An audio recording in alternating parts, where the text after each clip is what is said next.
vuelta en Código 7 y qué bueno que nos permite llegar hasta su hogar. Continuamos con ese tema, sí hablando del documental, pero más allá de hablar del documental Me dicen el potro, estamos tocando un tema que es muy sensible, que es algo que muchas familias o con el que muchas familias podrían sentirse identificadas y que no siempre lo pueden abordar porque hay tantos estigmas, hay tantos señalamientos, porque es una sociedad que parece que no avanza. Y queremos escuchar al mismo Alejandro Chávez Mendoza, conocido entonces por El Potro, y que llamaba la atención porque durante la premier también entendíamos que la persona que buscaban con ese apodo, o sea, ni siquiera se llamaba Alejandro, tenía otro nombre, entonces solamente se basaron en eso y que era la explicación se daba. Así es como se da o es la justicia en San Luis Potosí. Tu postura, Alejandro, lo que has vivido. Bueno, buenas noches más que nada a todos. De lo que se ha vivido, pues lo vuelvo a reiterar, en un principio fue algo que me afectó, fue difícil de asimilar, pero conforme esto pasó, pues ya ahorita creo que el daño que se hizo y ahorita hay que tratar de llevar un mensaje para que ver a la gente que se le pueda ayudar con este programa que tiene Renace. Ahorita estamos en una fase de empezar una nueva vida, empezar una nueva etapa, nuevas oportunidades. Pero estamos hablando de una situación muy complicada porque fueron casi 2 años interno y además si le puedes dar el contexto a la gente porque no todos han tenido la oportunidad de ver este documental y que se ha estado presentando y también se ha estado compartiendo en redes y hay una historia detrás. Tú desarrollabas tus actividades ni siquiera aquí en San Luis Potosí, como ya nos ha platicado José Mario de la Garza. Cuéntanos de tu vida previo a estar en el Sepreso de la Pila. Ok. Lo que pasa es que yo antes vivía en la ciudad de León, Guanajuato. Trabajaba para una empresa de calzado. Llevaba aparentemente una vida normal. Hasta que hace como 3 años y medio, por ahí por el 2018, me interceptan unas personas, obsestándose como ministeriales. En el momento en que a mí me abordan, me piden una identificación, yo saco mi identificación y todo, y ellos me dicen que yo tenía un jale, dicen ellos, tienes un jale en San Luis Potosí. Me estaban acusando, pero yo les preguntaba, ¿pero de qué se me está acusando? Me dijo, mira, lo único que te puedo decir es que tú eres un jale allá, y yo nomás te voy a entregar. Eso es lo que me decían. Entonces, pues te pones a pensar mil cosas. ¿Por qué te está pasando esto? Si hoy en la mañana dormiste en tu casa, ¿Y no pensabas en tu cama. que te iban a secuestrar? O sea, que era otra... Sí, la verdad sí. Lo que pasa es que aquí, cuando estás, aquí te toma por sorpresa esto, que tú llevas una vida, pues no perfecta, pero relativamente bien, trabajas honestamente y entonces te llegan con este tipo de cosas y te sorprende porque dices tú, bueno, si yo me dedicara a esto, pues a lo mejor yo creo que tendría la alerta de que hay ese peligro, ¿no? Pero como no me dedicaba a esto, a mí sí me sorprende la forma en que a mí se me hace la atención. Tengo que aclarar que nunca fue violenta, nunca me golpearon, ni mucho menos, pero sí tuve temor porque no sabía asimilar qué era lo que estaba pasando en ese momento. Pensé que era un secuestro, pensé que era un levantón, por muchas cosas. A veces, aunque tú no tengas algo que ver en un delito, muchas veces existe la famosa coincidencia de que se equivocaron. Entonces yo tenía esa preocupación de que esas personas se hubieran equivocado y que me estuvieran levantando por encargo de la mejor de alguna equivocación que hubiera pasado. Aquí una de las cosas, yo lo he dicho, a mí lo que me llenó de alerta fue que una de las placas le faltaba una letra. Yo dije, ¿sabes qué? Esto es un secuestro. Esto es un levantón y sientes algo, sientes un vacío, te sientes desesperado y sientes que se acabó todo. Y bien, esa es la postura inicial que tenemos de Alejandro, pero ¿qué nos dice? O sea, ya nos han platicado, estamos recapitulando lo de un asalto, lo que fue un asalto en Interapas y que vaya cómo fue documentado en los diferentes diarios, en los medios de comunicación, estamos hablando ya desde esto fue en 2010, y entonces fue algo que siguió avanzando. Y esto que nos dice, por ejemplo, Francisco Javier Salazar Sony, ¿cómo está nuestro sistema cuando la manera en que se investiga, cuando la manera en que se está indagando es buscar a una persona a través de su apodo? Después escuchamos que hay inversiones muy fuertes, que la capacitación se fortalece, pero esto demuestra una deficiencia muy grande en el sistema. Sin duda, Paulina, y bueno, ves el caso de Alejandro y platicábamos cuántos Alejandros habrá en el sistema penitenciario mexicano, pero es un problema estructural desde hace mucho tiempo, en donde tenemos apenas iniciando con un sistema penal acusatorio que tiene 5 años de implementación, y veníamos arrastrando desde el siglo pasado un sistema penal mixto o inquisitorio, pues en donde el Ministerio Público tenía el monopolio y nunca se fortalecieron las labores de investigación, lo que hoy se llama investigación criminal, ¿no? Entonces las procuradurías federales y estatales a nivel nacional pues trabajan a destajo, ¿no? Trabajan inclusive por cumplir una cuota que a veces son tasadas en diferentes procuradurías, pues para complementar una orden de aprehensión, ¿no? En el pasado se decía que a nadie se le negaba una orden de aprehensión, ni un vaso de agua, y pues es buscar a quien sea, ¿no? Esa famosa palabra del chivo expiatorio para completar un expediente, en aquel entonces una averiguación previa era muy común.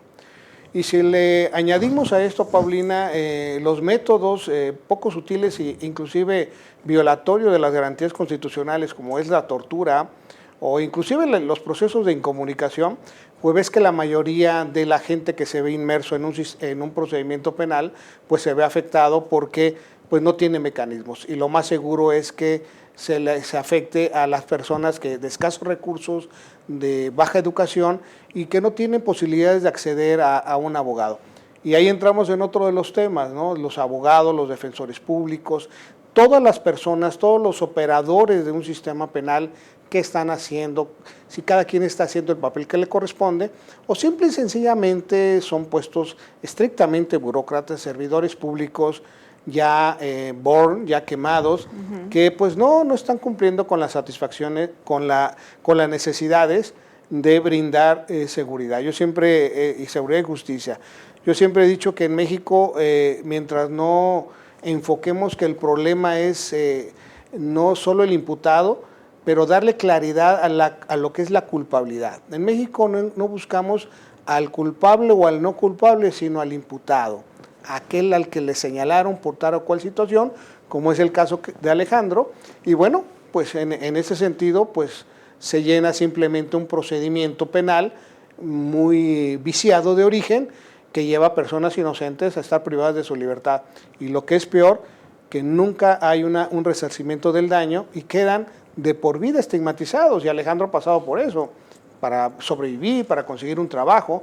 El daño está hecho, por eso yo siempre les digo a mis alumnos en la universidad que el derecho penal es brutal. Una vez que estás en un sistema penal, involucrado en un procedimiento penal, pues afecta a la familia, te va a afectar tu existencia y las cosas ya no van a ser igual, inclusive, como dice José Mario, que salga una sentencia absolutoria y que se demuestre su inocencia, ¿no? Que es todavía peor, ¿no? Ni siquiera así logra encauzarse o reinsertarse a la sociedad, ¿no? Y en este sentido tenemos información, también tenemos algunos datos que le estaremos compartiendo y de cómo coinciden, ¿no? Hay perfiles que no se van a poder defender, perfiles que no van a poder, si tienes el dinero a lo mejor obtienes tu libertad, pero hay cuestiones que aquí tenemos un reflejo con Alejandro y le vamos a hacer llegar más información, entonces preste atención. En México, son minoría las personas con recursos para acceder a una defensa jurídica oportuna cuando por denuncia, sin una investigación de por medio y menos un juicio y sentencia, terminan en prisión. Hasta 80% de personas que están en prisión en México no pudieron costear una defensa particular. Así pues, tuvieron que enfrentar parte del proceso con la de oficio. El caso es de una persona que tras su detención, lo primero que escuchó de su abogado de oficio fue que se quedara callada para evitar que las cosas se pusieran peor. Así, el juez decretó vinculación a proceso. Con oportunidad de demostrar su inocencia, se quedó callada y desde noviembre de 2020 sigue en prisión. Otro tema recae en la atención. Por ejemplo, abogados de oficio pueden llevar hasta 330 casos a la vez. No tener acceso a una defensa adecuada responde a dos factores. Primero, la mayoría de la población en prisión son pobres, con condiciones de vulnerabilidad económica y niveles educativos bajos. Según datos de la Encuesta Nacional de Población Privada de la Libertad del Instituto Nacional de Estadística y Geografía, 71% de población mexicana que permanece en prisión sin una sentencia no es profesionista, se dedica al comercio informal o trabajo artesanal. Datos del mismo instituto arrojan que 6 de cada 10 personas en prisión no logran tener acceso a estudios superiores a secundaria. Más de la mitad de ellas están acusadas ahora. Condiciones del sistema de defensoría pública, que está saturado y rebasado, son el segundo factor que lleva a más personas encarceladas. En 2020, la tasa de personas en prisión creció al ritmo más alto de los últimos 15 años. Sumaron 14,000 nuevas personas privadas de su libertad. Ante la inmensa cantidad de casos acumulados, licenciados en Derecho de Oficio optan por aplicar defensas muy pasivas, que consisten en recomendar a la persona imputada que no declare. El informe Hallazgos 2020, Seguimiento y Evaluación del Sistema de Justicia Penal en México,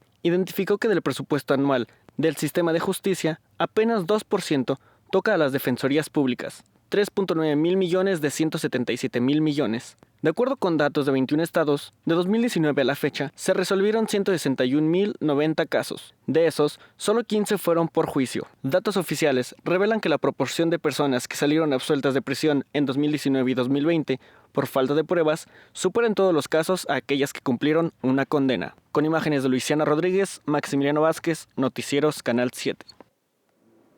Y platicábamos mientras estaba esta información que le hacemos llegar al auditorio de Código 7 sobre tantos casos de personas que están en la cárcel y que son inocentes. Entonces, había una iniciativa de parte de José Mario de la Garza Marroquín y que curiosamente ese tipo de propuestas que no avanzan, hay otras que de inmediato no las toman y son urgentes en cuestión de días, pero hay otras que son importantes y que se van a la congeladora. Sí, Paulina, nosotros planteamos un razonamiento en los siguientes términos. Cuando el Estado te acusa y quedas privado de tu libertad y obtienes una sentencia, como es el caso de Alejandro, en donde te declaran inocente, pues estuviste, como en el caso de Alejandro, 2 años o más, nos ha tocado en caso de Renace gente de 8 años, de 10 años, privado de tu libertad y eres inocente, debería de haber cuando menos un sistema de compensación económica. Como ya lo dijo Francisco y el propio Alejandro, pues el daño es irreversible, ¿no? ¿Y qué planteamiento se tenía en la compensación? El planteamiento era, por cada día en que una persona estuviera privada de su libertad, siendo inocente, el Estado le tendría que pagar 2 salarios mínimos. Ese es el planteamiento. Entonces, si yo estuve en la cárcel 2 años y obtengo una sentencia donde se dice que soy inocente, me tienes que pagar 2 salarios mínimos por esos 2 años. Ese era el planteamiento.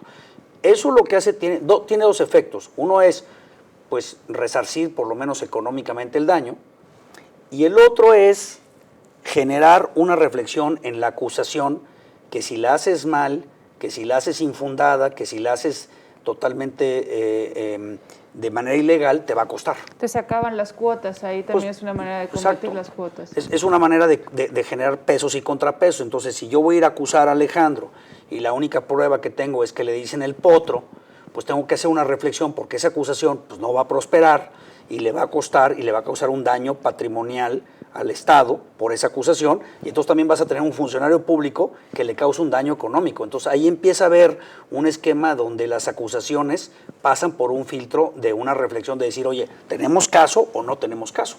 Ahora, esto que te estoy planteando sucede en la mayoría de los países. Sí. Las fiscalías tienen un sistema para evaluar si realmente se tiene un caso y si está sustentado. No presentas casos a la ligera. Aquí en México, como no cuesta nada, como no hay sanciones, como no hay consecuencias, como no tiene costo económico, pues puedes acusar a quien quieras, de lo que quieras, con un apodo. Se puede pasar una persona 2 años en la cárcel, sale y pues usted discúlpenos, y ahí está, ¿no? Entonces sí creo que hay que abrir un debate, decir, no puede esto ser así, tiene que tener consecuencias. Así como está bien que una persona quede sentenciada cuando comete un delito, también hay que decir, cuando una persona es inocente, le tenemos que reparar el daño. Me parece que eso es de la elemental justicia. Queremos que opine al 444-822-2400, también a nuestro servicio de mensajería 4448-471458. Hablaremos más de esta situación y con un testimonio, por supuesto, con todas las bases en Código 7 después del corte.